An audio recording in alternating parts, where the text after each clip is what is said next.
Gracias por la hermosa invitación que tú nos haces a estar en comunión contigo, a tener una profunda relación de intimidad, de comunión, de deleite en tu gloriosa y tu sublime presencia.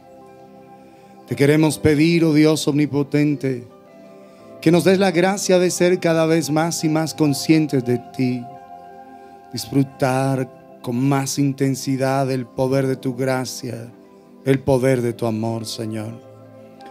Ayúdanos a ser hombres y mujeres que respondemos a esa gloriosa invitación de estar contigo, de estar cerca de ti.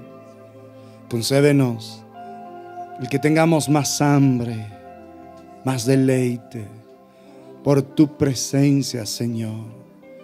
Que busquemos cada día estar más cerca de ti, Dios de los cielos. Que nuestras vidas sean totalmente transformadas. Que nuestras vidas, oh Dios, estén cada vez más y más llenas de ti, Padre de la gloria. Cúbrenos en tu bendita y sublime misericordia y acércanos a ti, Padre. Para la gloria de tu nombre te lo rogamos. En Cristo Jesús, Señor nuestro. Amén y amén.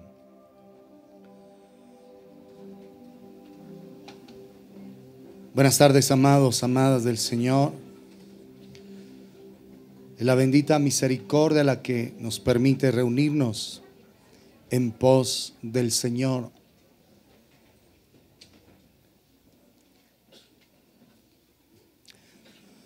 Hemos estado hablando acerca de la necesidad que tenemos de tener una profunda comunión con el Señor, para que el destino con el que fuimos creados, cada uno de nosotros, se pueda cumplir.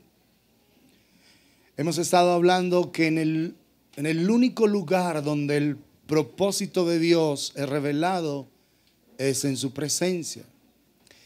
En el único lugar donde la gloria de Dios puede ser manifestada en nosotros y a través de nosotros es teniendo una profunda comunión con Él, su presencia.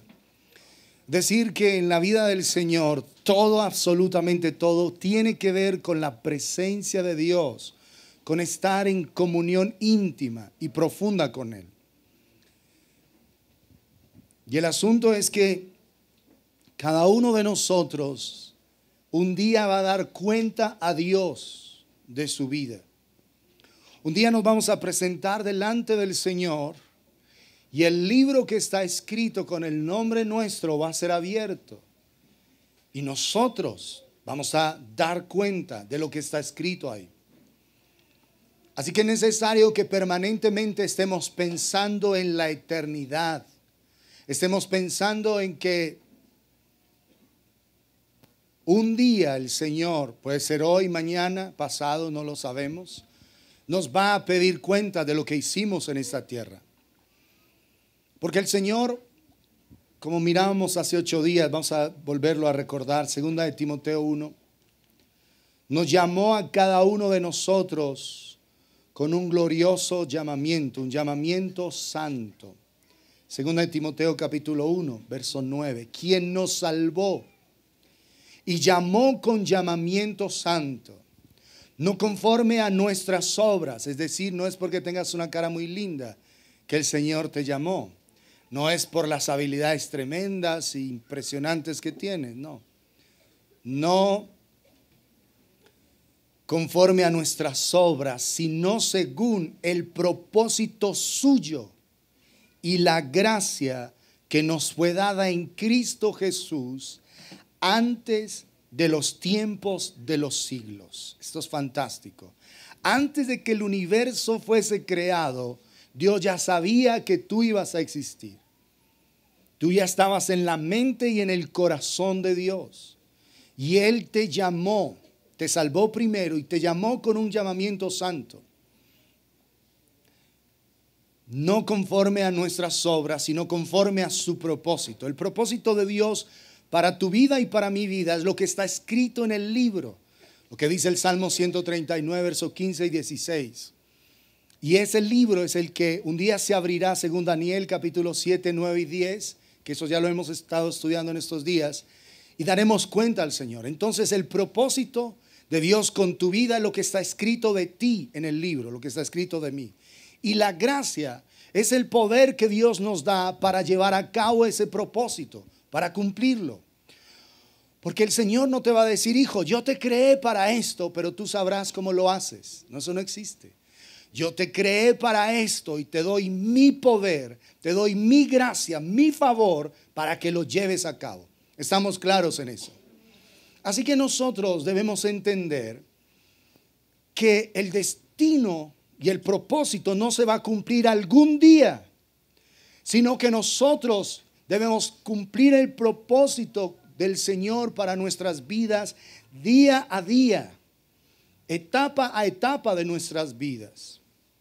Jesús a los 12 años de su existencia, 12 años. Acuérdense que se celebraba el Bar Mitzvah. Era la declaración de mayoría de edad de los niños. Se presentaban al templo y eran consagrados allí. Y a partir de ese momento ellos podían hacer declaraciones de la palabra. A esa edad, 12 años, los niños sabían ya la Torá, todo el Antiguo, todo el Pentateuco. Lo conocían de memoria porque la gente no tenía la Biblia así como nosotros.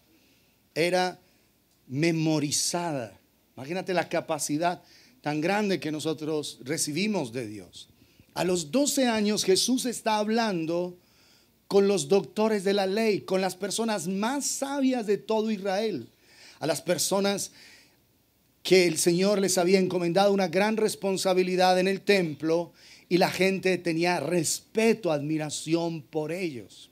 Acuérdense que vinieron allí a Jerusalén, sus padres se volvieron a Nazaret y de un momento a otro se dieron cuenta que el niño no estaba. Ay, el niño, ¿dónde está? No está con nadie. Les tocó devolverse. Iban un día de camino. Imagínate un niño a los 12 años y se extravía. Imagínate lo que puede pensar un padre y una madre. Si a veces en un centro comercial el niño se extravía ahí y la gente está en angustia, en pánico, el papá, la mamá, ya hay colapso, lloro, grito, de todo. Ahora 12 años y no lo encuentran. Se regresan, otro día de camino, y al tercer día lo encontraron.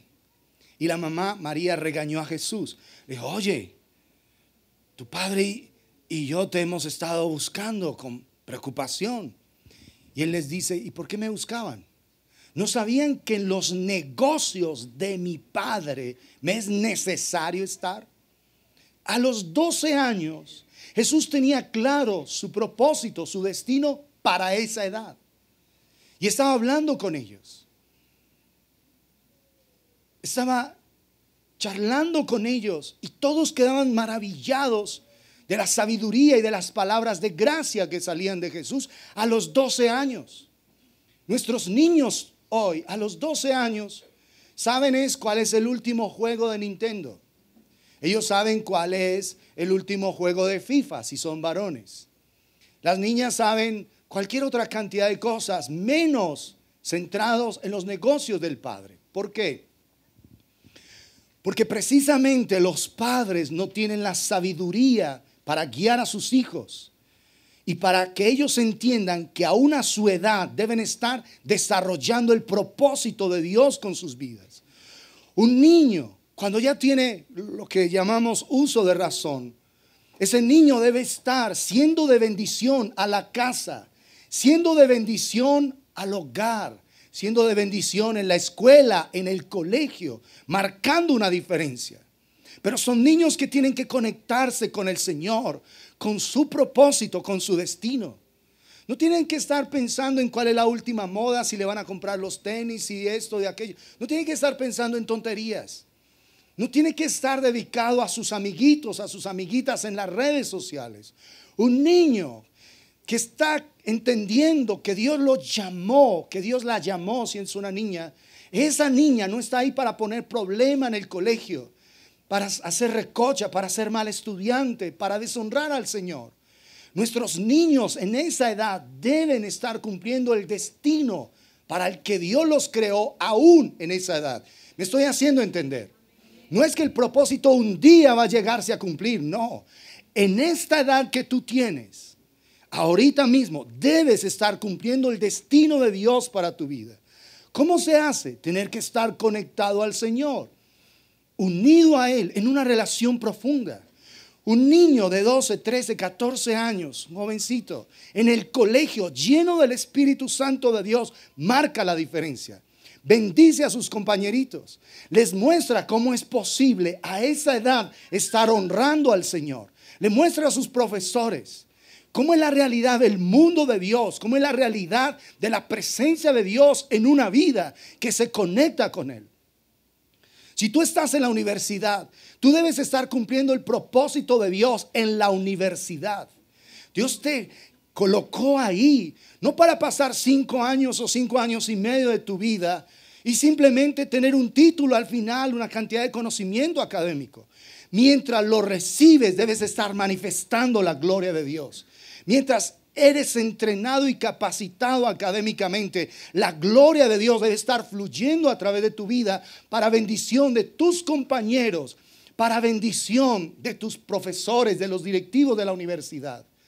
Si tú estás en un trabajo, el que sea, Dios te puso ahí no simplemente para obtener el sustento.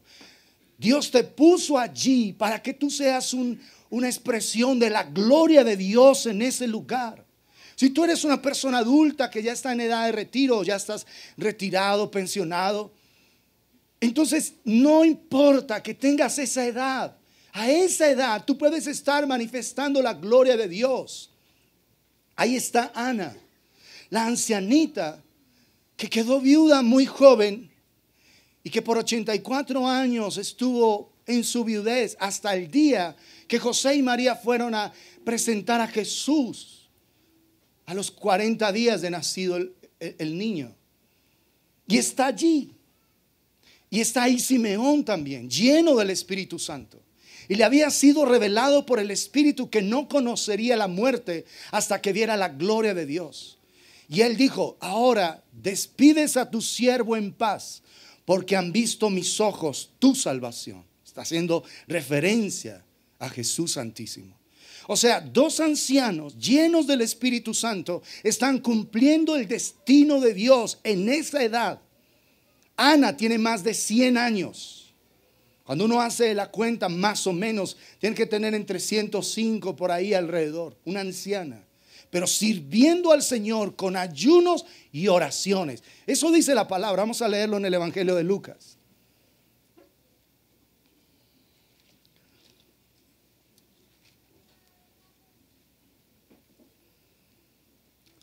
Capítulo 2, verso 21. Cumplidos los 8 días para circuncidar al niño, a Jesús, le pusieron por nombre Yeshua, Jesús, el cual le había sido puesto por el ángel antes que fuese concebido. Y cuando se cumplieron los días de la purificación de ellos, conforme a la ley de Moisés, le trajeron a Jerusalén para presentarle al Señor a los 40 días. Acuérdense que Jesús había nacido en Belén, ahí cerquita, como unos 8 kilómetros de Jerusalén. Como está escrito en la ley del Señor, todo varón que abriere la matriz será llamado santo, consagrado, apartado al Señor. Y para ofrecer conforme a lo que se dice en la ley del Señor, un par de tórtolas o 2 palominos, presentaron la ofrenda de personas que no tenían mucha capacidad financiera, porque si no tenían que presentar un cordero o un carnero. Y aquí había en Jerusalén un hombre llamado Simeón. Piensen en eso, presten atención a esto.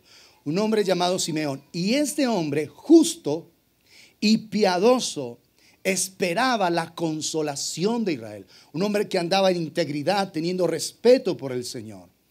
Y el Espíritu Santo estaba sobre él. Noten qué poderoso es esto, amados. No había pasado Pentecostés. Jesús no había nacido siquiera. Pero este hombre ya estaba lleno del Espíritu. Ahora lo van a presentar, pero este hombre estaba bajo la llenura del Espíritu Santo aún antes de que Jesús fuese encarnado. ¿Está claro eso? Lleno del Espíritu Santo. No de mucha gente se dice en el Antiguo Testamento que fueron llenos del Espíritu. Tiene que tener claro eso, porque hasta aquí todavía es el Antiguo Testamento en ese sentido. Jesús apenas acaba de nacer, lleva 40 días de nacido, pero ya es un hombre lleno del Espíritu Santo. Dice, y le había sido revelado por el Espíritu Santo, un hombre con comunión con Dios, que no vería la muerte antes que viese al ungido, al Mesías del Señor. Y movido por el Espíritu, ¿quién lo guiaba? El Espíritu. Vino al templo, y cuando los padres del niño Jesús lo trajeron al templo para hacer por él conforme al rito de la ley, él lo tomó en sus brazos y bendijo a Dios diciendo: ahora, Señor, despides a tu siervo en paz conforme a tu palabra, porque han visto mis ojos tu salvación. La salvación no es una doctrina. La salvación no es una oración que tú haces. La salvación es Cristo Jesús, Señor nuestro, morando en nuestro corazón. ¿Haz esta oración y eres salvo? No. No, porque a mucha gente la engañan diciendo: si ahorita tú haces esta oración, repítela conmigo, ya. No importa lo que hagas de aquí para adelante, fresco, toda la vida No, eso no es cierto. La salvación es Cristo, glorioso y sublime, en un corazón. ¿Estamos claros? Para que una persona reciba a Cristo, debe nacer de nuevo. Debe encontrarse verdaderamente con el Señor. Han visto mis ojos tu salvación, la cual has preparado en presencia de todos los pueblos, luz para revelación a los gentiles y gloria de tu pueblo Israel. Y José y su madre estaban maravillados de todo lo que se decía de él, de Jesús. Y los bendijo Simeón y dijo a su madre María: he aquí, noten cómo este hombre profetiza lleno del Espíritu Santo. He aquí, Jesús está puesto para caída y para levantamiento de muchos en Israel. ¿Por qué para caída? Los que desprecian a Jesucristo van a estar en una caída eterna, por supuesto. Y los que han abierto y abrirán su corazón al Señor, dice, van a estar para levantamiento y para señal que será contradicha. Y una espada traspasará tu misma alma. El dolor de ver a su hijo en la cruz del Calvario y ella no poder hacer nada, porque es el designio absoluto de la voluntad del Padre para la salvación nuestra, para que sean revelados los pensamientos de muchos corazones. Noten esto hermoso. Estaba también allí Ana, profetisa, hija de Fanuel, de la tribu de Aser. Uno dice, de la tribu de Aser, o sea, uno de los hijos de Jacob. Pero la tribu de Aser es súper famosa, hiper famosa. No, pues, ¿cuáles son las tribus más famosas de Israel? La de Judá. ¿Y cuál más? ¿Y la de Leví? Las otras. Y ahora la famosísima, hipermencionada y recontra reconocida tribu de Aser. ¿Entiendes eso? Ella no era una persona que en apariencia tuviera que tener una trascendencia increíble, porque era de la tribu de Aser, una tribu no tan reconocida ni con una asignación tan específica en el pueblo de Dios. Dice, de edad muy avanzada. ¿Cómo? Muy avanzada, era una anciana venerable. Pues había vivido con su marido 7 años desde su virginidad y era viuda hacía 84 años. 84 y 7 en la matemática de Coquito, 91. ¿A los cuántos se casó? 14, 15, 16. O sea que tenía más de 100 años, 105 por ahí, 110, no sabemos. Era una anciana. Pero ¿qué es el punto? Mira esto. Y era viuda, otra vez verso 37, todos ahí los cristianos con Biblia a la mano. Y era viuda hacía 84 años y no se apartaba del templo, sirviendo. ¿Qué estaba haciendo? Sirviendo de noche y de día con ayunos y oraciones. Una mujer de más de 100 años, 105, 110 años, estaba cumpliendo el propósito de Dios a esa edad.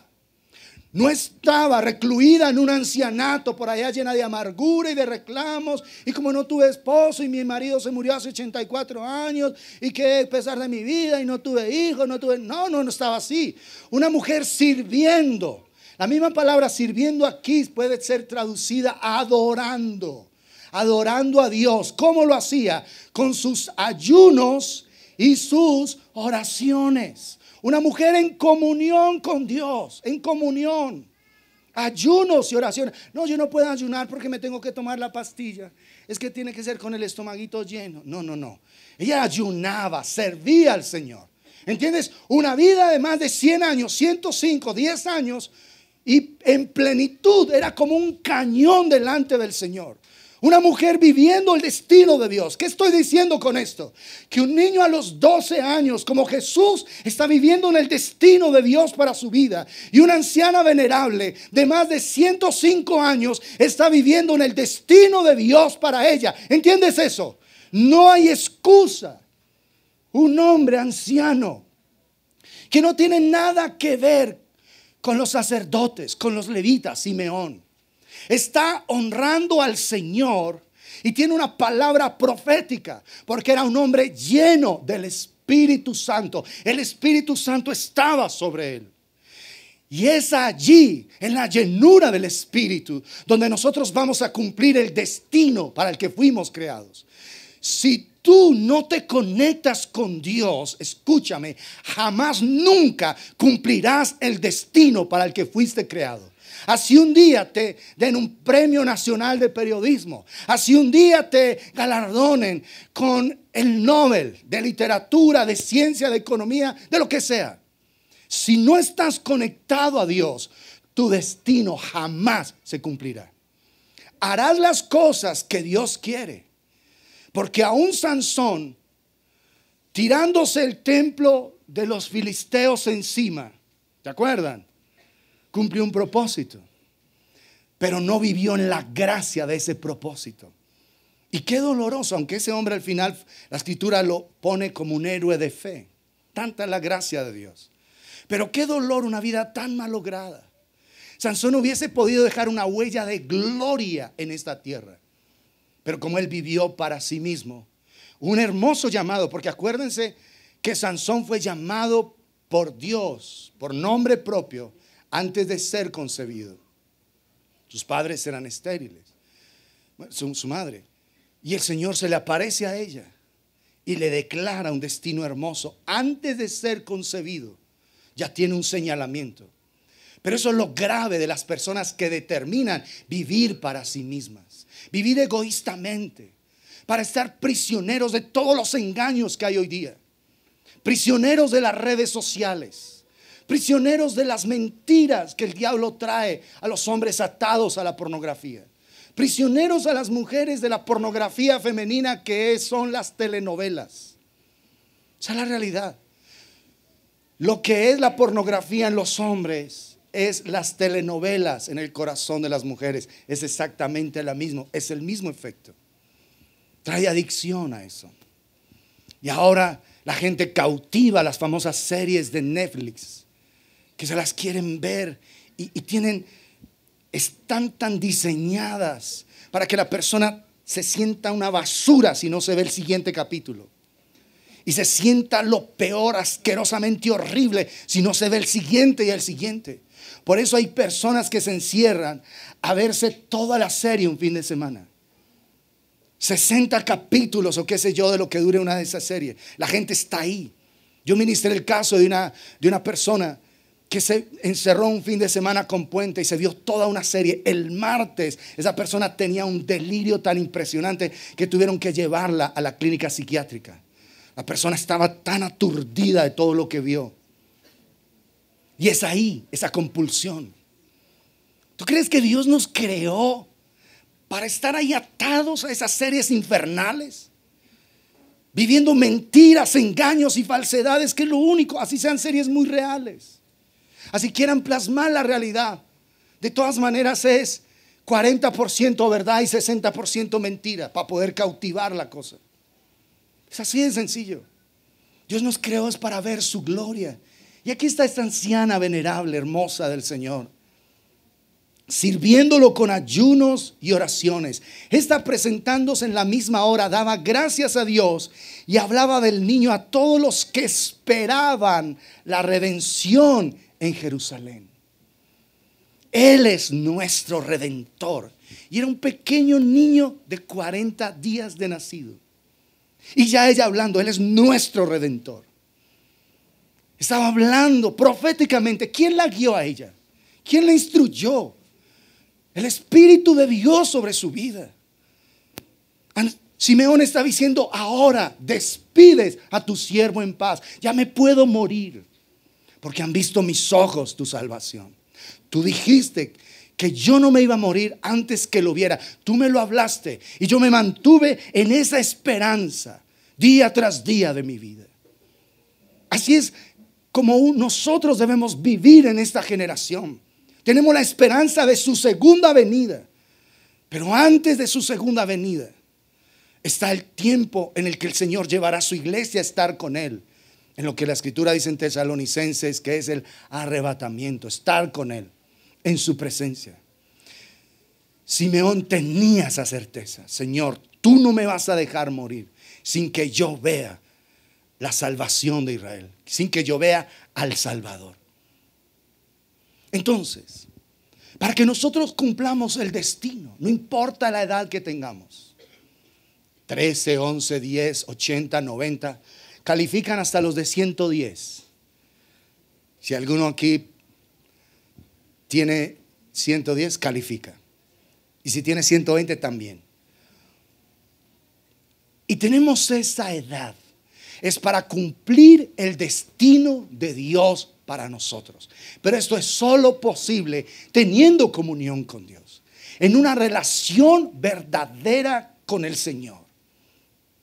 Ahora, ¿cómo podemos descubrir con claridad el destino? Necesitamos aprender a oír la voz de Dios.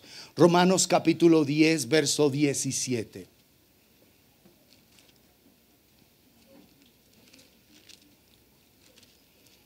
Así que la fe es por el oír, y el oír por la palabra de Dios. La Nueva Versión dice: así que la fe viene como resultado de oír el mensaje, de oír la palabra de Dios. Y el mensaje que se oye es la palabra de Cristo. Lo que estamos escuchando es la palabra de Dios, escuchándolo a Él. Por eso, amados, el reto verdadero de nuestra fe es escuchar su voz en medio de todas las voces extrañas que hay en esta sociedad. Porque hay las voces propias que tú tienes, los conceptos personales que tienes. Están las ideas de otros, las filosofías, los libros, las ideologías. Los conceptos de la sociedad moderna y posmoderna y millennials y como los quieras llamar. El desafío que hoy tenemos es aprender a escuchar con toda claridad su voz en medio de todas las voces que hay en medio de nosotros. Escuchar con claridad al Señor. Ahora, cuando el Señor te permite una aflicción, una situación compleja, tú oras a Dios y Dios te contesta. Las respuestas de Dios, escúchame bien, son una invitación del Señor a estar con Él. Son una invitación que el Señor te hace a venir a relacionarte íntimamente y profundamente con Él. Y cuando Él te está invitando a relacionarte con Él, lo que te está invitando es a venir al mundo sobrenatural de Dios, al mundo sublimemente sobrenatural. Porque los seres humanos estamos completamente habituados únicamente a lo natural, a lo que nuestros ojos ven, a lo que percibimos, a lo que escuchamos audiblemente. Pero el mundo de Dios es el mundo invisible y sobrenatural. El libro de Hebreos en el capítulo 11 dice: por fe entendemos haber sido constituido el universo por la palabra de Dios, de modo que lo que vemos, lo que perciben nuestros ojitos hermosos, viene de lo que no se ve. O sea, el mundo visible fue hecho desde el mundo invisible de Dios. ¿Estamos claros? Si el mundo visible fue hecho del mundo invisible de Dios, ¿qué es más real? Es el mundo invisible de Dios, ¿verdad? Pero ¿qué es más real para nosotros? Pues obvio, pastor, lo visible. Sí. Pero no debiera ser así. Por eso es que el Señor, vamos a leer 2 Corintios 4. Por eso es que el Señor permite circunstancias que nos ayudan a entrar, aunque sea a la fuerza, al mundo invisible de Dios. 2 Corintios capítulo 4, verso 17. Porque esta leve tribulación momentánea, ¿cómo dice, cómo llama el Señor a tus problemas? Por favor, ¿cómo llama el Señor a tus problemas? Leve tribulación momentánea. Ay, pero esto es lo más horrible que me está pasando en la vida. Sí, para el Señor es una leve. Vamos todos, ¿una qué? Cuando tú creas que es lo más horrible, que es el acabose, que es el tsunami destructivo para tu vida, tu casa, tu salud, tus finanzas, acuérdate que delante de Dios solamente es una leve tribulación momentánea. ¿Y para qué las permite el Señor? ¿Porque a Él le gusta verte sufrir? ¿Porque a Él le gusta verte triste? Absolutamente no.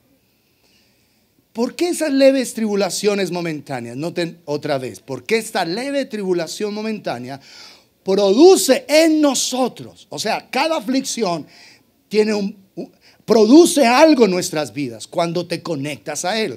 Esta leve tribulación momentánea produce en nosotros un cada vez más excelente y eterno peso de gloria. No mirando nosotros las cosas que se ven, lo visible, sino las que no se ven. Pues las cosas que se ven son ¿qué? Temporales. Pero las que no se ven son eternas. ¿Qué es lo que Dios hace? Que hay un límite entre lo temporal y lo eterno, entre lo visible y lo invisible. Cuando tú estás muy habituado solamente a lo temporal, a lo visible, el Señor te echa la mano, te ayuda y te da un empujoncito a lo sobrenatural, al mundo invisible. Pero a veces esos empujoncitos son aflicciones y que el Señor dice que son leves tribulaciones momentáneas. Entonces las cosas a veces cambian. ¿Pero por qué cambian? Porque el Señor quiere verte llorar, verte tener lágrimas en los ojos y en la nariz. No. Porque el Señor lo que te quiere invitar es al mundo sobrenatural, al mundo verdadero, al mundo real. Entonces Él te va empujando y te va presionando a que tú vengas a buscar su presencia. Por eso es que la Escritura dice: Señor, derramaron oración cuando los afligiste. En su angustia, dice en otra Escritura, me buscarán. Muchas son las aflicciones del justo, dice el Salmo 37. Pero de todas ellas, 37 o 34, pero de todas ellas nos librará el Señor. ¿Dónde nos librará? Estando en su presencia. Es el 34, 19. Muchas son las aflicciones del justo. De todas ellas, ¿de cuántas? Nos librará el Señor, pero nos librará el Señor, el Señor. ¿Dónde te libra el Señor? ¿En lo natural? No, en el mundo sobrenatural. Estamos claros. Lo que vives aflictivo es como una línea donde el Señor te dice: bueno, hijo, vamos a tener que pasar a otro nivel. Estás muy habituado solo a lo temporal, a lo que ves, a este mundo natural. Yo quiero que vayas a mi mundo, al mundo del reino de Dios, a la presencia del Dios Todopoderoso.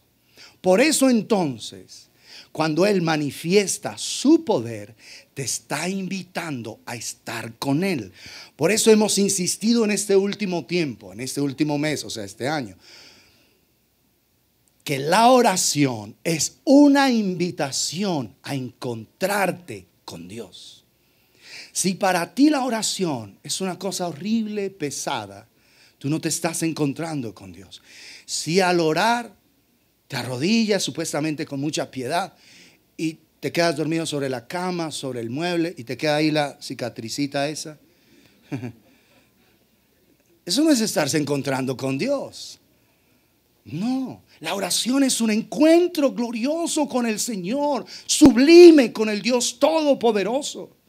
Por eso hay que aquietar el corazón y hay que percibir su presencia. Para aquietar el corazón, primero tienes que centrarte únicamente en Él. No estás enfocado en nada más que en Él. No estás enfocado en los problemas, en las circunstancias. No estás enfocado en nadie, absolutamente nadie que no sea Él. Por eso para orar no puedes meterte con el celular ni con un computador prendido. Tienes que buscar un lugar de quietud, de reposo, para que tu corazón y tu mente no estén pensando en nada ni en nadie distinto al Señor. Porque si no, eso no es encuentro con Dios. Eso no es intimidad, eso no es comunión. Es simplemente un recital de palabras. Y en ocasiones, como dijo Jesús en Mateo 6, son vanas palabrerías, vanas repeticiones. Muchas palabrerías, vanas repeticiones. No es un encuentro donde tú sientes cada palabra que dices, donde la percibes. No son palabras sin sentido, no son palabras huecas, no son palabras vacías, son palabras sentidas. Así sea un día que tú estés afligido y solamente le digas: Señor, ten misericordia de mí, Señor, ten misericordia, ten misericordia. Y aunque repitas solamente esa frase, pero te sale de las entrañas. Cada palabra tiene que tener peso, tiene que tener contenido. De nada te sirve que tú te acerques: excelentísimo Dios de la gloria, yo estoy aquí como un pecador necesitado. Palabras frías que no tienen sentido. Cada palabra tiene que tener un profundo sentido, contenido intenso. ¿Entiendes eso? ¿Está claro eso? Tiene que tener peso. ¿Y cómo? ¿De dónde viene ese peso? De tu corazón. Son palabras que salen desde allá. Y hay momentos donde salen es como desgarradas esas palabras, porque le pones todo tu corazón a las palabras. A Dios no lo impresiona la elocuencia. Si es el que inventó el vocabulario y las palabras, ¿te van a impresionar las tuyas? Olvídate. ¿Qué le impresiona? Un corazón dispuesto, rendido. No que tú empieces: Señor, apiádate de este pobre, infame y necesitado pecador. No.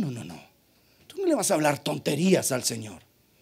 Porque Dios, más que escuchar tus palabras, lo que en realidad está escuchando es tu corazón.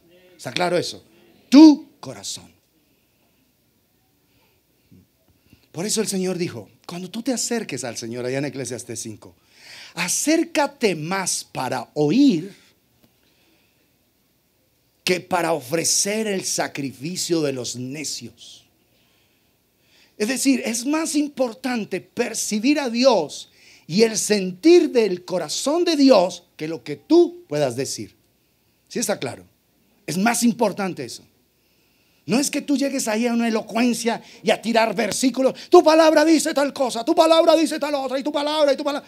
Y no tiene sentido, ni siquiera sabes lo que estás diciendo.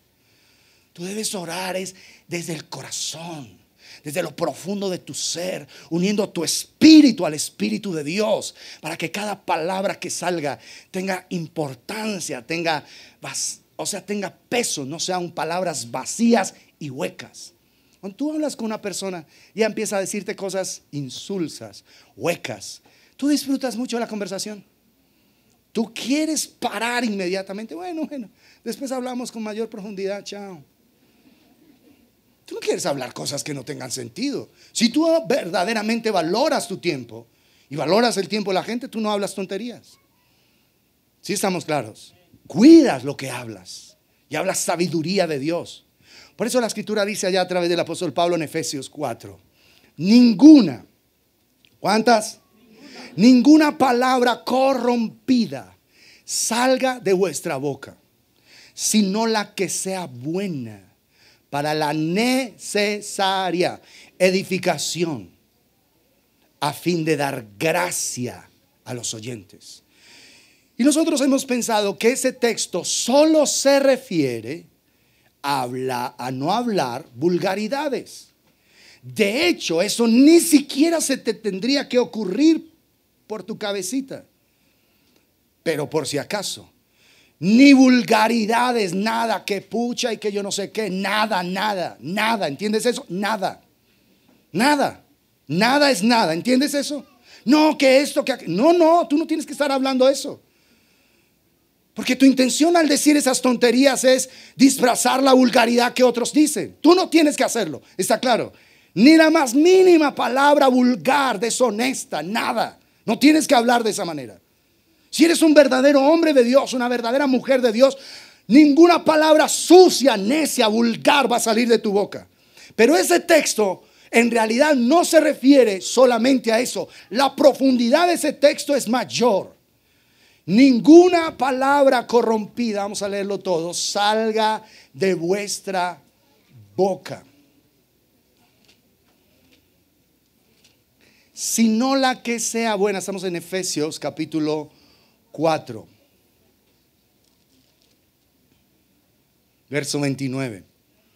Sino la que sea buena para la necesaria edificación, a fin de dar gracia a los oyentes. ¿Cuál es la necesaria edificación?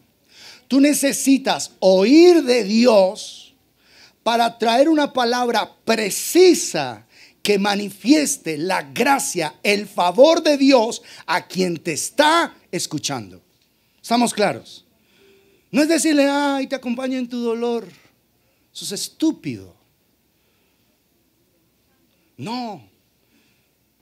Tú no tienes que hablar palabras de cajón. Una palabra que sea buena para la necesaria, es decir, para la necesidad específica de tu oyente. Una palabra que traiga el favor de Dios a esa persona. ¿Estamos claros? Palabras de vida, palabras que edifiquen, palabras que escuchaste de Dios y se las declaraste a la persona. Esas son las palabras que tienes que hablar. No es solamente no decir vulgaridades, que jamás, nunca, siquiera un verdadero hijo de Dios lavado por su sangre tendría que pensarlo. Pero por si al caso, ¿no? Pero además es que tú escuchas de Dios, lo escuchas a Él para manifestar la gracia, el favor de Dios a quien te está escuchando. ¿Está claro eso? Quien te escucha tiene que estar recibiendo a través de tu vida una palabra que tú a la vez estás escuchando de Dios. Ay, ¿cómo así? Qué pesar. No, yo tengo un amigo que ese amigo tiene un amigo que el amigo otro le recomendó unas matas. Vea, son unas matas así como estas. Usted va y se hace una infusión, se las toma, se acuesta un rato y verá que se le va quitando. Eso es lo que Dios dijo. Si Dios dijo que te tomaras una mata, está bien. A Ezequías el Señor le dijo a través de Isaías, oye, ponte esto. ¿Se acuerdan? Estaba enfermito, le dio una herida. Ponte estas maticas, se las pones ahí y eres sano. Y el Señor te va a añadir un tiempo adicional, ¿verdad? 15 años le dio más. Pero porque el Señor lo dijo, ¿sí? No se lo inventó Isaías, el Señor se lo dijo. ¿Sí está claro eso? No es que, ay, ¿cómo te parece? Mira que estaba así. Ay, ¿cómo te parece? Yo fui donde un médico. Bueno, él no es médico propiamente, él es homeópata y es muy chévere. Y él con solo mirarte la mano ya te dice qué es lo que tú tienes. Ve allá. ¿Dijo eso el Señor? ¿Tienes que irte a meter a cosas oscuras? No es que, ¿cómo te parece que hay un médico que vino de la China? Es un tipo, claro que él no tiene cara de chino, pero tiene una cara impresionante y él te pone unas agujas y te chuza y con esos chuzones se te quita todo. O sea, acupuntura. prácticas orientales que te van a hacer daño. Tú no tienes que estar trayendo otras palabras que no sean las palabras del Señor, que dan gracia, que manifiestan el favor a esas personas. ¿Estamos claros en eso, amados? Ese es el llamado de Dios. Ser hombres y mujeres que oímos su voz para bendecir los lugares donde Dios nos ha puesto.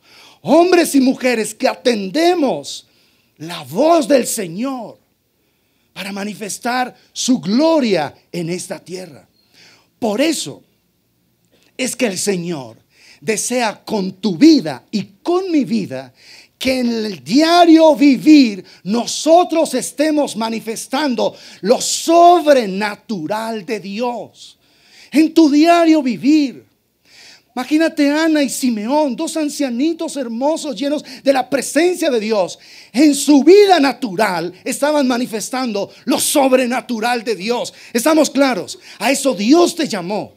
Pero para eso necesitas comunión, una profunda intimidad con Dios, una relación intensa y gloriosa con Él. Porque lo natural y lo sobrenatural en la vida de los creyentes no debiera estar separado.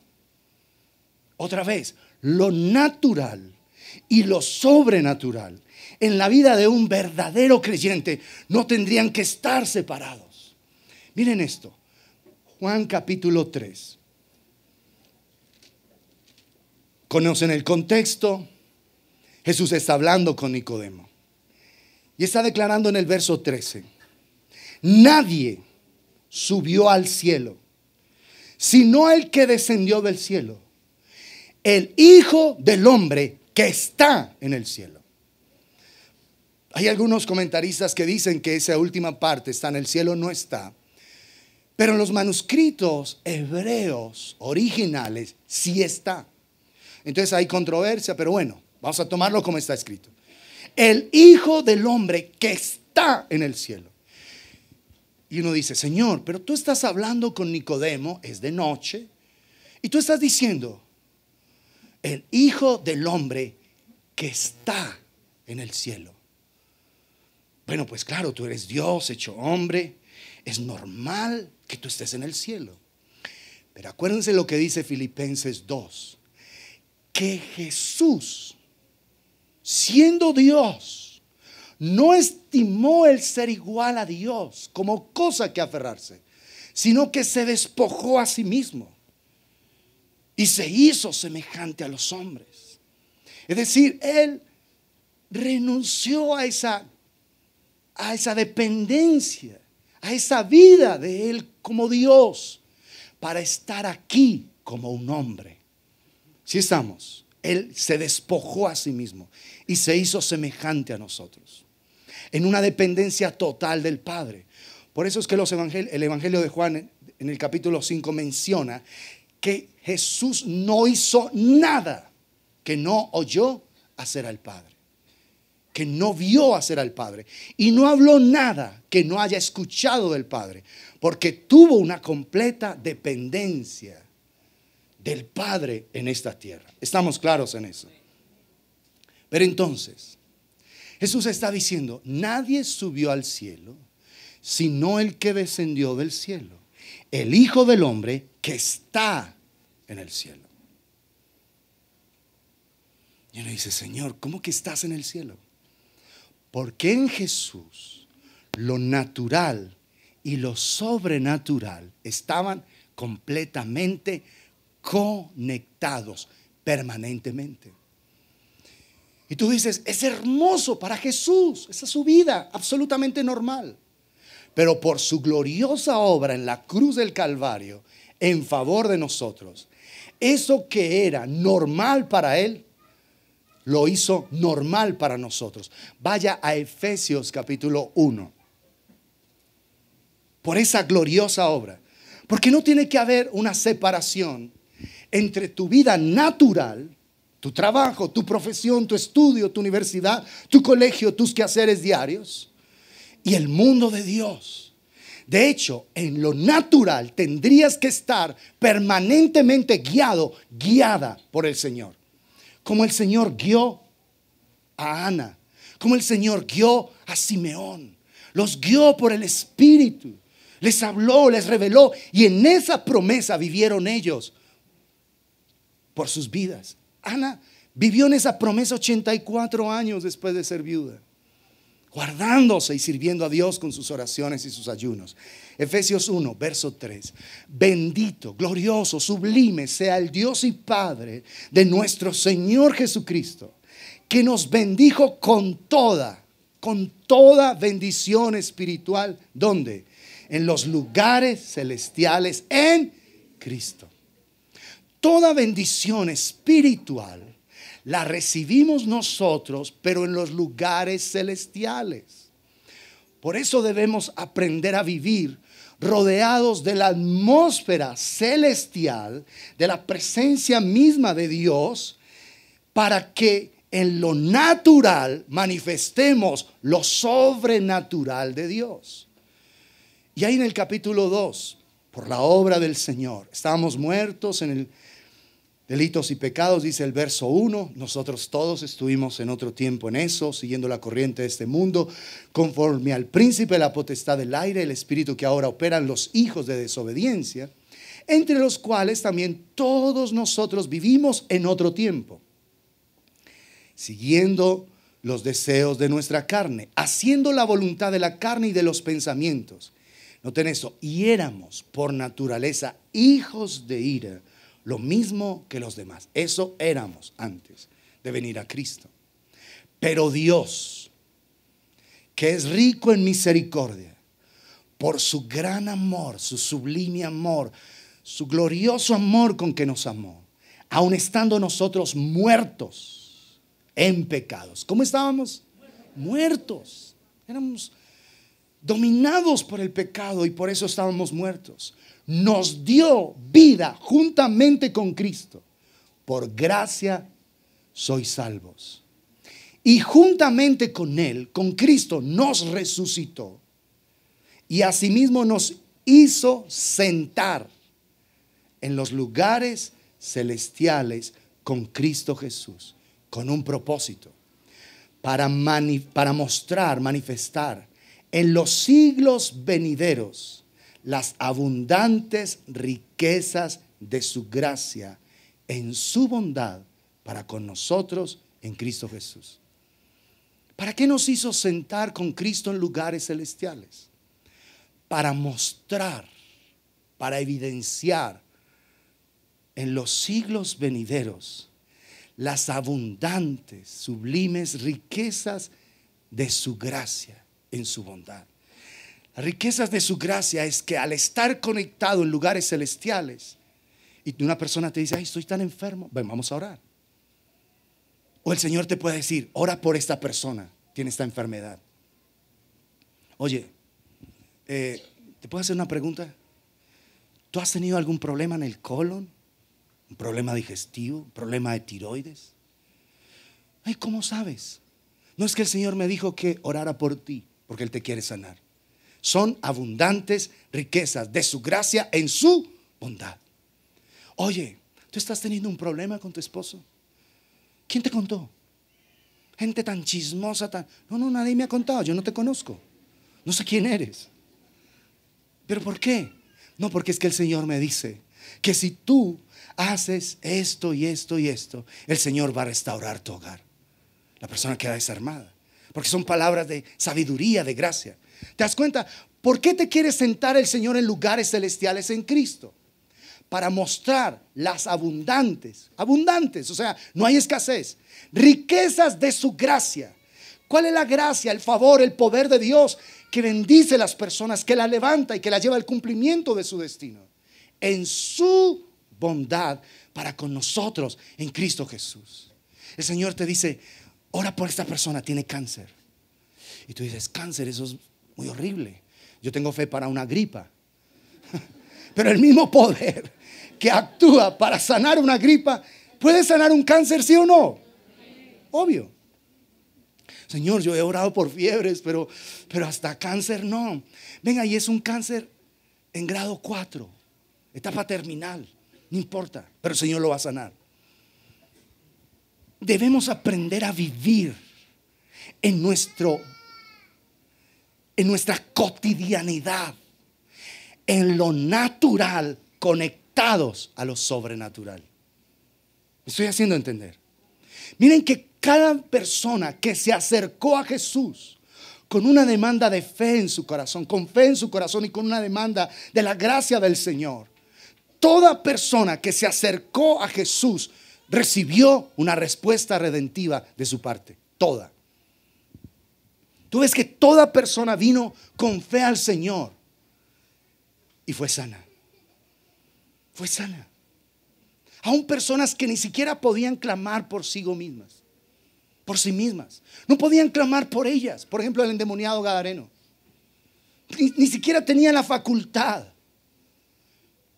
de poder decir: Señor, ten piedad de mí, porque está controlado por demonios. Y el Señor se acercó. Los demonios trajeron a esa persona: ¿qué tienes contra nosotros, Jesús, Hijo del Dios Altísimo? Has venido aquí para atormentarnos. Jesús los reprendía, no les permitía hablar.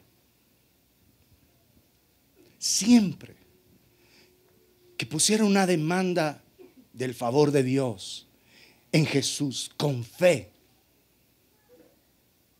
recibieron respuestas. Por eso habían multitudes, y dice: y allí los sanó.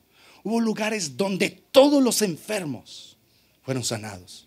Todos, cuando estaba Jesús.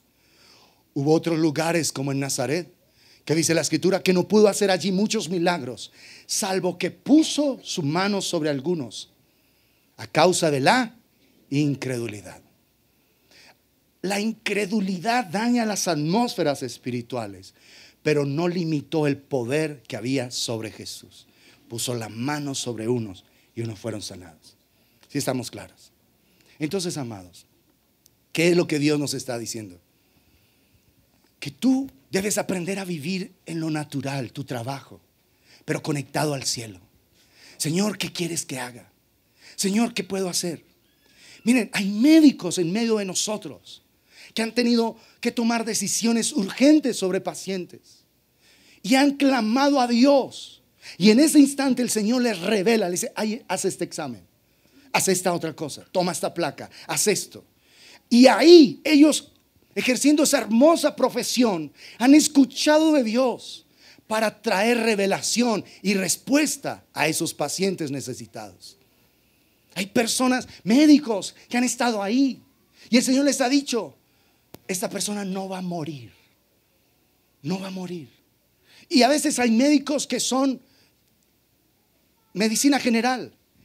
Y por ejemplo, un especialista súper especializado, un médico internista, neumólogo, qué sé yo, un cardiólogo, ha dicho: esta persona no amanece, se va a morir. Y el Señor les ha dicho a esos médicos nuestros aquí: esta persona va a vivir, hazle esto. Y aún después han tenido que testificar que fue un milagro. Oye, ¿tú qué hiciste? No, doctor, yo hice esto, hice esto. Pues eso le salvó la vida, le han dicho a algunos médicos aquí.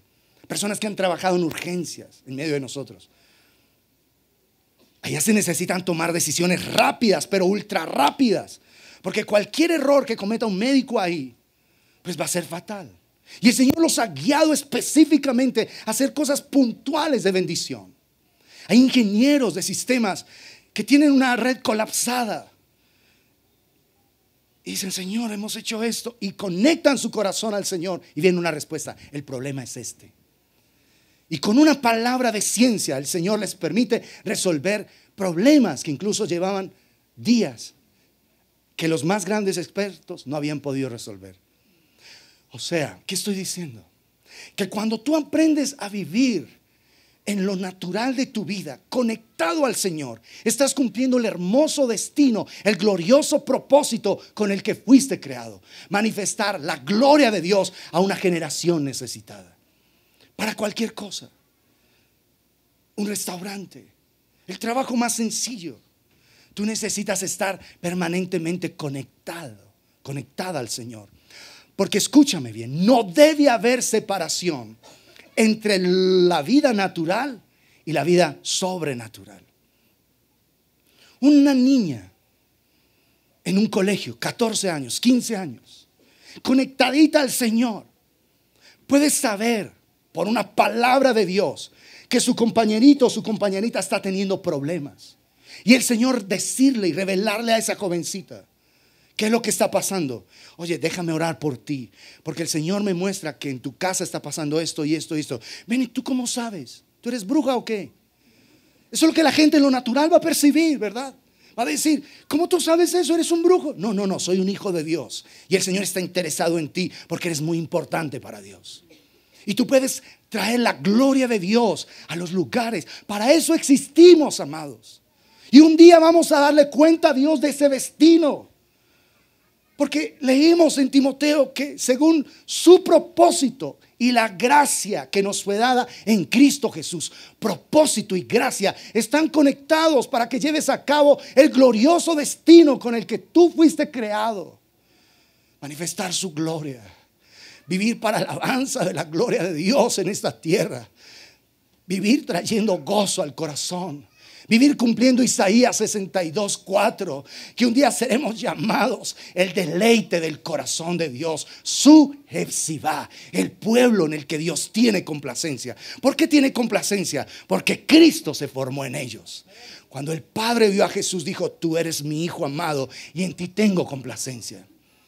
Pablo dijo en Gálatas 4:19: hijitos míos, por quienes vuelvo a sufrir dolores de parto hasta que Cristo sea formado en vosotros.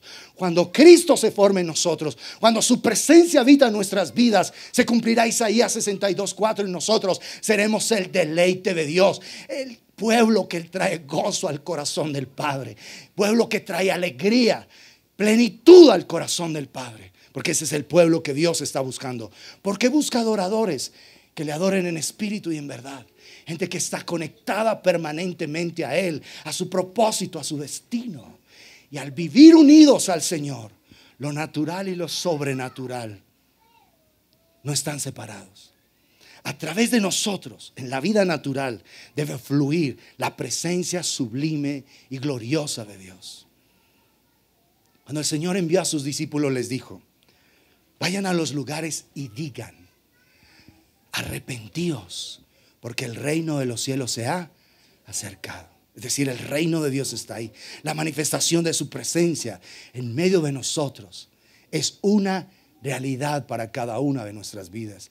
Entonces, nosotros en esta tierra, al estar escuchando la voz de Dios, podemos ser sembradores de esperanza.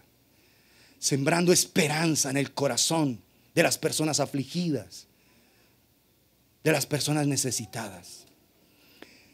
Escúchenme, tanto la esperanza como la desesperanza son contagiosas, si me permiten decirlo de esa manera. Tú empiezas a hablar con una persona pesimista y ves este mundo en total oscuridad. No, este mundo tan horrible, tantos homosexuales, estamos como en Sodoma, como en Gomorra. Sí, es cierto, es verdad. Pero el Señor dijo que tinieblas cubrirían la tierra. Se está cumpliendo. Oscuridad las naciones. Pero no nos podemos quedar ahí desesperanzados. Tenemos que ver el cumplimiento completo del versículo. Mas sobre ti amanecerá el Señor y sobre ti será vista su gloria. Entonces tú eres llamado a sembrar esperanza, a bendecir a las personas que están a tu alrededor, a bendecir, sembrando esperanza, sembrando palabras de vida, palabras de bendición. Porque se está cumpliendo. ¿Que oscuridad cubre las naciones? Sí, desde Isaías 60 está profetizado. Y si está escrito, tiene que cumplirse. Entonces tú decides cómo vas a vivir en esta tierra, sembrando esperanza en el corazón de la gente o desesperanza. No, este mundo está horrible. Yo por eso no tengo hijos. No, yo no voy a tener hijos. Ay, un mundo tan oscuro, tan tinieblo. No. Ay, qué pesar de las criaturitas. Ay, no, qué horrible. Y tú crees que eres muy espiritual hablando así. No, eres un necio, una necia que ignora al Señor. Si Dios tuvo poder para rescatarte a ti, pregunta, ¿no tendrá poder para rescatar a los tuyos? Para rescatar a tus hijos, a tus nietos, a tus bisnietos, si es que Él tarda en venir. El mismo poder que actúa en ti, actuará en tus hijos, en tus nietos y en tus bisnietos. Porque Dios es el mismo ayer, hoy y por siempre. No, yo sí me voy a casar y voy a disfrutar bien bacano del matrimonio. Pero hijos, cero. Y la que se quiera casar conmigo, 0 hijos. El que se quiera casar conmigo, 0 hijos. ¿Sabes que cuando tú le pones esos absolutos a Dios, lo estás deshonrando? Lo estás ofendiendo. Porque ¿qué sabes tú del propósito de Dios con tu vida? ¿Qué sabes tú de un hijo que se vuelva un hombre de Dios, un profeta de Dios a las naciones? ¿Qué sabes tú de eso? Así que ese tipo de absolutos no se los ponemos a Dios, ya que en su soberanía Él determine eso. Es otra cosa. Tú respetas su soberanía, pero le consultas a Él, le hablas, le charlas, Señor, le preguntas, porque necesitas ser un sembrador de bendición y de esperanza para esta tierra. Tú vas a determinar qué tipo de influencia vas a traer a esta generación. Una influencia de fe o de incredulidad, de esperanza o de desesperanza. Tú determinas. Nadie lo puede hacer por ti. Por eso es que el Señor nos ha llamado a escuchar claramente su voz. Y tú dirás, pero es que escuchar la voz de Dios es muy difícil. No, ¿sabes que no? Hoy tú estás aquí. Bueno, aquí no, aquí, en el Señor. O sea, estás en el Señor porque escuchaste la voz de Dios. Él es el que trae convicción a tu corazón. Él es el que te convence de la necesidad que tienes de estar con Él. Tú no elegiste a Dios, Dios te eligió a ti. Por eso Juan 6, 44 y 45, vamos a leerlo, nos habla de que para estar con el Señor, nosotros tenemos que escucharlo a Él. Juan 6, 44 y 45. Dice la Escritura, ninguno, es un absoluto de Jesús, ninguno puede venir a mí si el Padre que me envió no le trajere. Y yo le resucitaré en el día postrero. Escrito está en los profetas. Y serán todos, ¿cuántos? Todos enseñados por Dios. Noten esto que hermoso. Así que todo aquel que oyó al Padre y aprendió de Él, viene a mí. Para una persona ser salva, tuvo que haber escuchado la voz del Padre por su Santo Espíritu. Entonces tú no puedes decir que es que escuchar la voz de Dios es muy difícil. ¿No es cierto?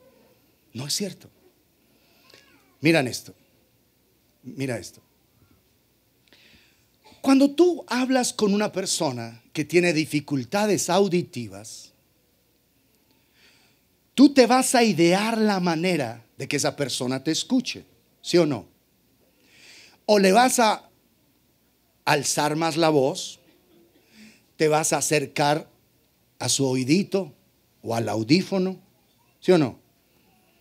O vas a esperar que la persona tenga un contacto visual contigo, porque hay gente que se comunica leyendo los labios.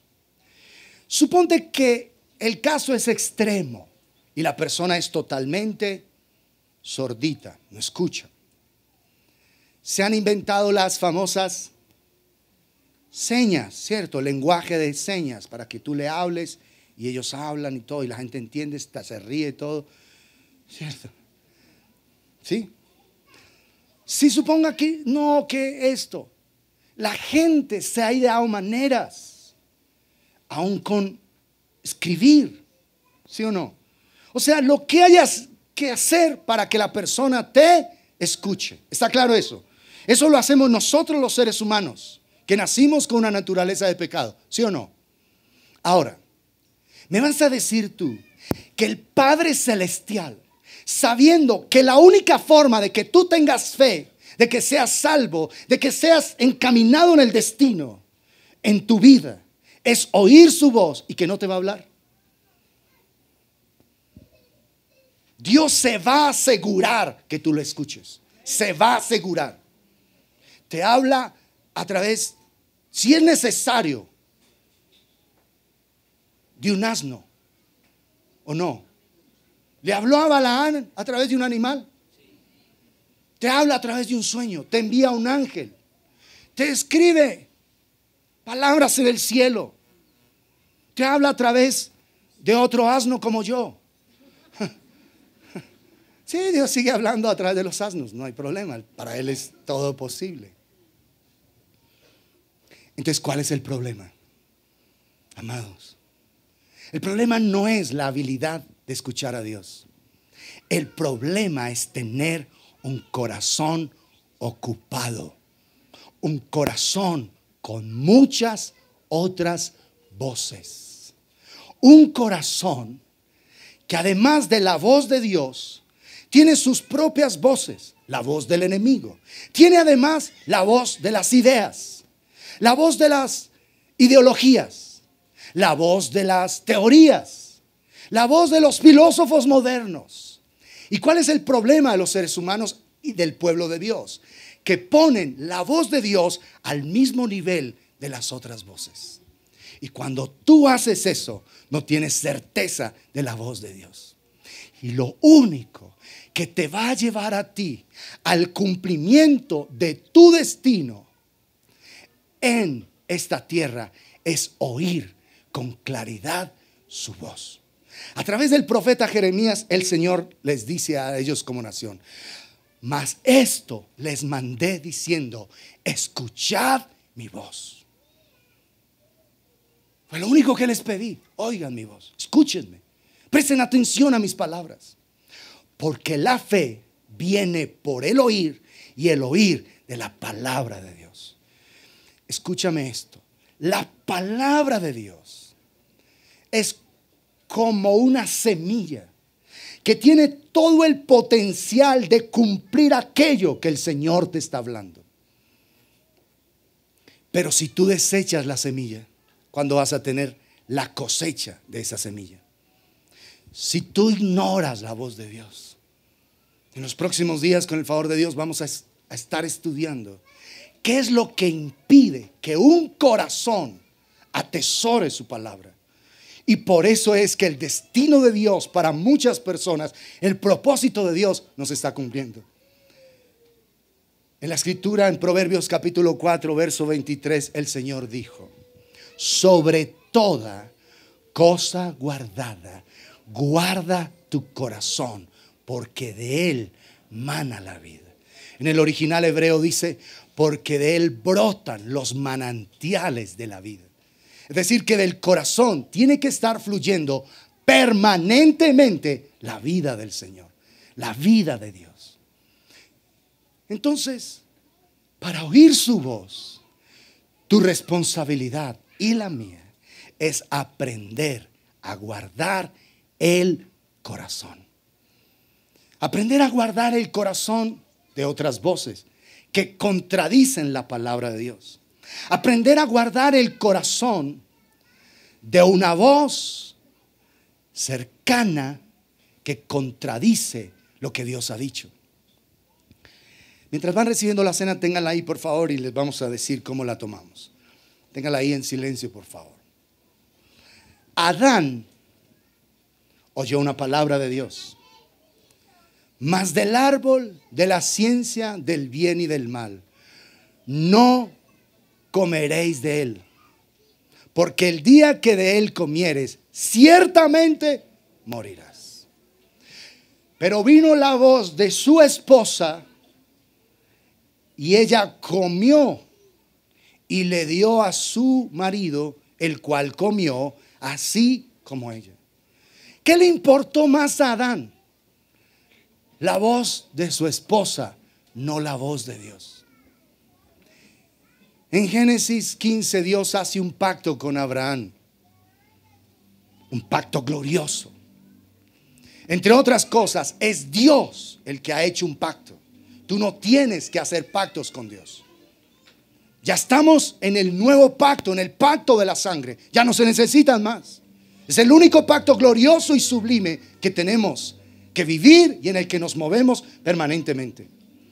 Pero la escritura dice: aquel día hizo Dios un pacto con Abraham. Se paseó en medio de las antorchas de los animales como una antorcha.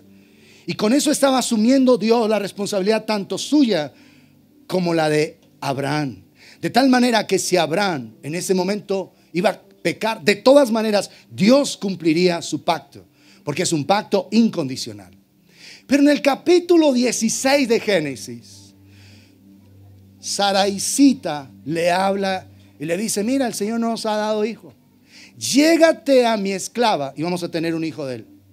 La voz de Dios era que un hijo suyo le heredaría. Pero para Abraham fue más importante la voz de su esposa. Miren todas las consecuencias que hasta el día de hoy las estamos teniendo. Porque de ese hijo Ismael nacieron naciones árabes que son archienemigas de Israel, por no oír la voz de Dios. Por eso permanentemente la Escritura nos está diciendo: si oyereis hoy su voz, no endurezcáis vuestros corazones. Así que no es difícil oír la voz de Dios. El problema es tener un corazón cargado, ocupado con otras voces, donde la voz de Dios está equiparada a cualquier otra voz. Y tú debes hacer que la voz de Dios se vuelva lo más importante para tu vida. Más importante que la voz de tu esposa, de tus hijos, de tus padres. Nada como la voz de Dios. Y tú debes determinar. Es que tu palabra dice, es que tú has declarado: así venció Jesús la tentación, escrito está. Y aunque el diablo vino a darle una interpretación errónea a la Escritura, porque también la citó, el Señor le dijo: escrito está, al Señor tu Dios adorarás y a Él solo servirás. Vete, Satanás. Aunque el diablo venga a traer una voz extraña, equivocada, que no sea conforme al Espíritu de Dios, porque la palabra tiene espíritu.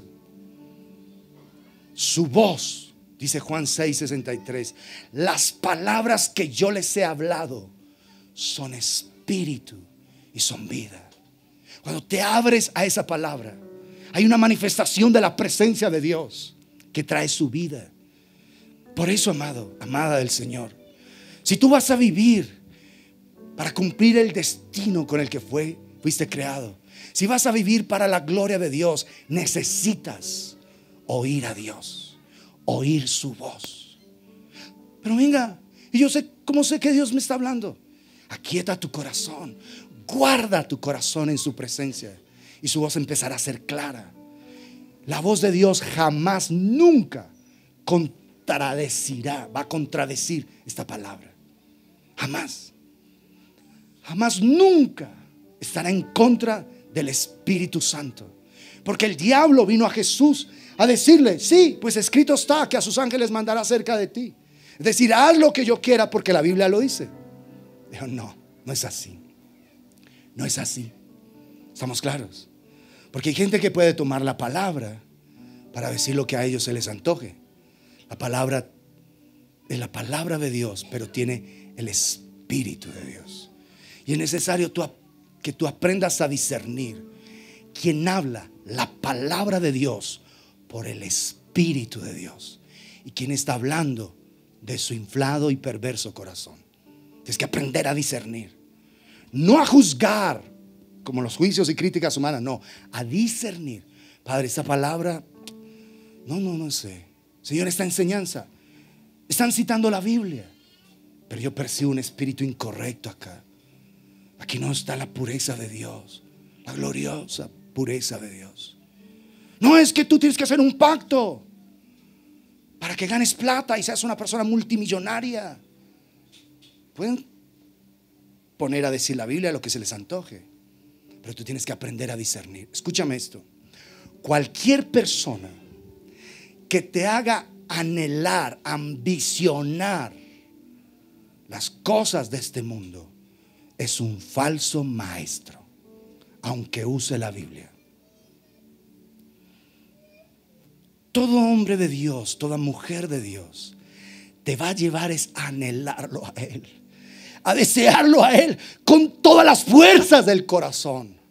Y como consecuencia, Dios añadirá lo que sea necesario para tu vida. Pero si te llevan es que tú eres hijo del rey, ¿cómo así que andando en una bicicleta? Tienes que andar en un Rolls Royce. Haga un pacto para que el Rolls Royce le llegue. Y así son las enseñanzas de la mal llamada teología de la prosperidad. No. Tú anhelas lo celestial y Dios se encarga de lo temporal. Y te va a añadir lo que sea. Y si es necesario añadirte mucho dinero, Dios te lo va a añadir, no hay problema. Pero para su propósito. Cuando el dinero es añadido, también te está probando el Señor. Dios probó a Salomón con todo lo que le dio. Y mire que el hombre se tostó. Terminó adorando falsos dioses, levantando altares. No solamente construyó el templo de Jerusalén, terminó viviendo perdidamente, adorando demonios y haciendo perversiones terribles. Fue uno de los principales promotores en esa época de la idolatría en la nación. Tanto que a la muerte suya, ni siquiera por amor a él, por amor a David, Dios lo guardó. Y a la muerte de Salomón se dividió el reino. El Señor estaba triste con la vida de Salomón.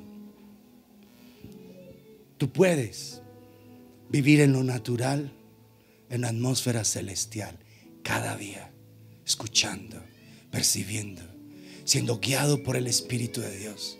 ¿No te parece hermoso ese día?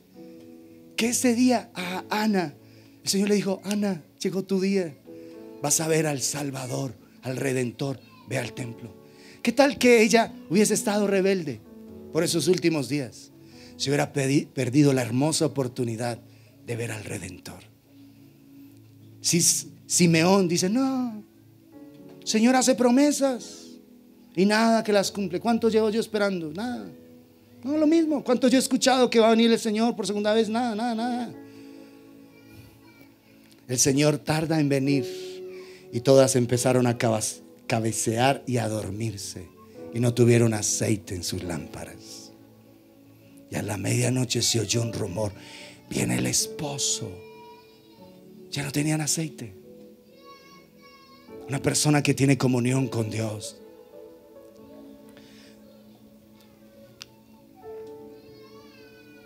tiene un vivo deseo por su presencia.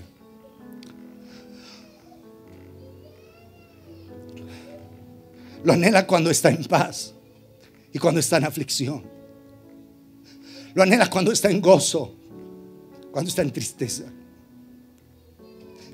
A las personas que Dios ha conquistado, su corazón es de Él, su sueño es Él, su ayer es Él, su hoy es Él, su mañana es Él, su todo es Él.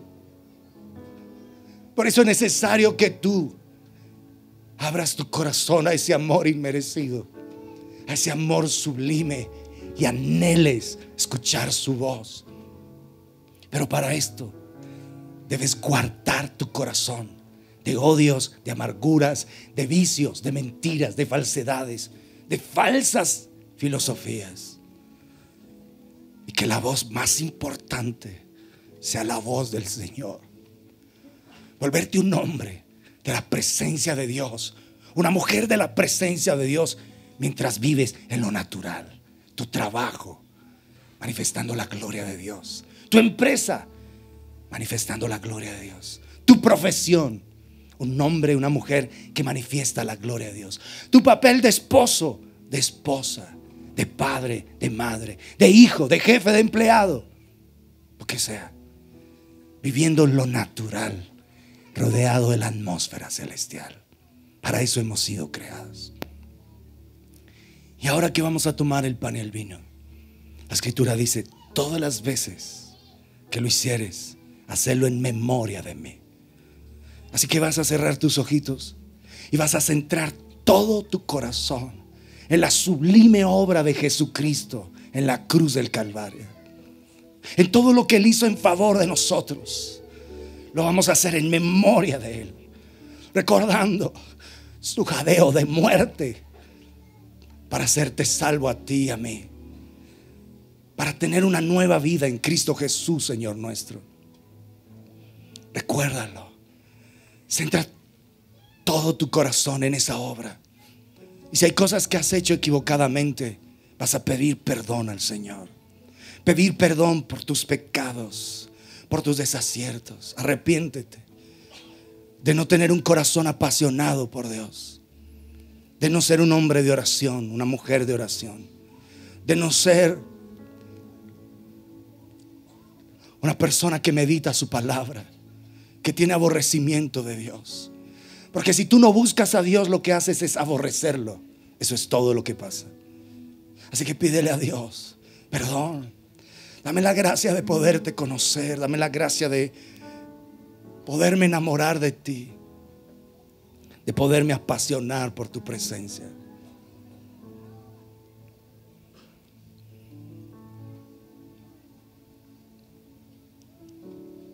Ponte a paz con Dios. Ponte a cuenta con Dios. Tus mentiras, tus enojos, tus equivocaciones, preséntalas ante el Señor y pide a Dios perdón por tu vida. Trae delante de Dios ahora aquellos de tu casa que no son salvos. Ora por ellos, tus padres, tus hermanos, tus hijos, tus nietos, tus sobrinos, tu esposo, tu esposa, tus primos, tus tíos. Presenta esos seres queridos que todavía no caminan con Dios. Clama que haya redención sobre sus vidas. Padre, oramos por nuestros seres queridos, los que todavía no te conocen, los que todavía no saben de ti. Por tu gran misericordia, Padre, cubre nuestras vidas y la vida de nuestros seres queridos. Aun aquellos que se apartaron, que no se enamoraron de ti en el tiempo que tú les diste la oportunidad. Oramos por ellos y te pedimos redención. Pedimos por ellos salvación, Padre. Que sus corazones se abran a tu voz para ser salvos, oh Dios de la gloria. Y te rogamos tu gracia extendida y tu misericordia en favor de nuestros seres queridos, Padre Celestial. Salva nuestras casas, salva nuestras familias, por amor de tu santísimo nombre, porque tú quieres que todos seamos salvos y vengamos al conocimiento de la verdad. Ora por tus amigos, los que no son salvos, por esos seres entrañables que tienes, que todavía no conocen del Señor. Ora por ellos y clama al Señor por redención, por salvación. Si hay personitas enfermas en tu casa, preséntalas ahora del Señor. Presenta a esas personas enfermas, porque la palabra declara que por su llaga hemos sido nosotros curados. Es por la obra que Él hizo en la cruz del Calvario que nosotros podemos ser completamente salvos y sanos para la gloria de Dios. Oramos por nuestros seres queridos, Padre, por los que están enfermos, Señor, con padecimientos físicos, bendito Dios, mentales, espirituales. Clamamos por sanidad, bendito Dios de la gloria. Oh Dios todopoderoso, bendito Padre Celestial, danos la gracia de ver sanidad, de ver redención, de ver salvación en nuestras casas y en nuestros seres queridos, Padre Celestial. Por tu bendita gracia, tú llevaste nuestras enfermedades, tú llevaste nuestro dolor, bendito Dios de la gloria. En la cruz del Calvario te hiciste pecado y moriste en nuestro lugar. La ira del Padre cayó sobre Jesús.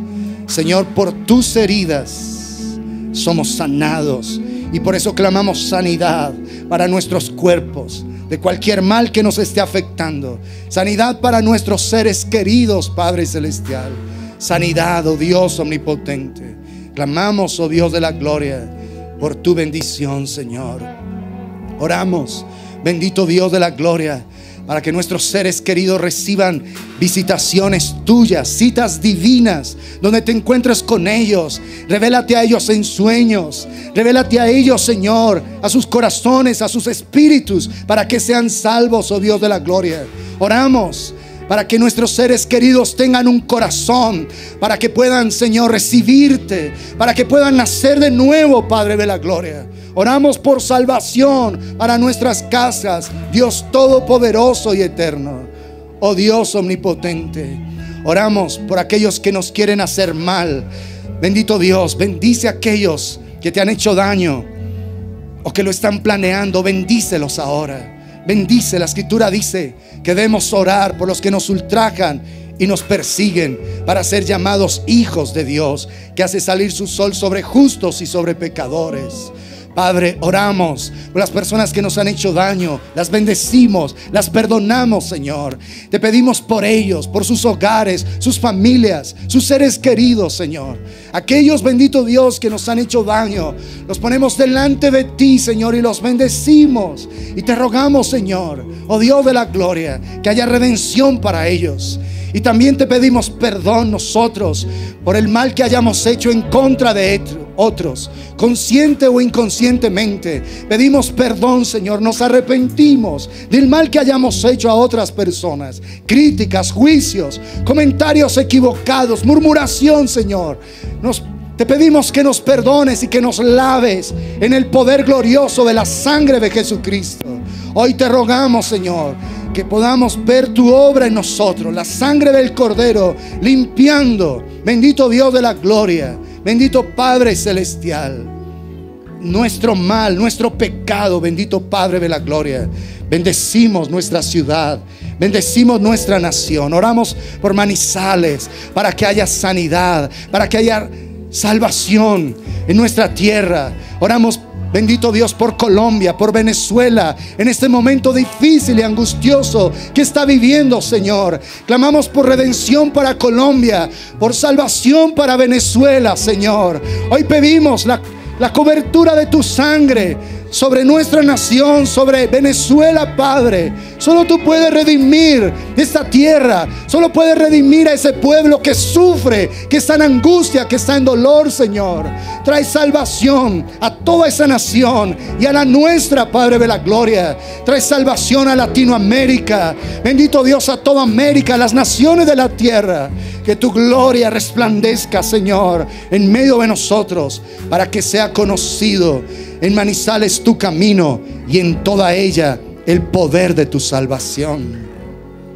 Tome el pan en su mano derecha, por favor, y proclamemos juntos: Padre celestial, de todo mi corazón yo creo que el cuerpo quebrantado de Cristo trae sanidad a mi vida, a mi casa, a tu iglesia, a esta ciudad y a la nación. Tu cuerpo herido fue el pago por nuestra sanidad, y hoy creemos que por tu llaga hemos sido nosotros curados, y cada promesa que has hecho se hace una realidad en Cristo Jesús, en favor de nuestras vidas y para la gloria de tu nombre, en Cristo Jesús. Amén. Tomemos del pan.